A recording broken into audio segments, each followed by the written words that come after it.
jin dan setan.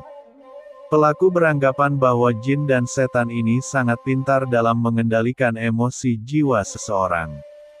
Kematian dari seseorang dianggap suatu hal yang dapat mematikan hati seseorang terhadap orang lain, dan hanya dapat berguna untuk orang yang dituju dalam si rompak.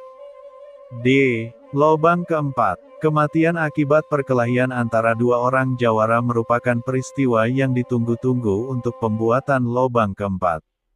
Dalam peristiwa perkelahian ini biasanya kedua belah pihak berusaha ingin menang dengan menghalalkan segala cara untuk menundukkan lawan.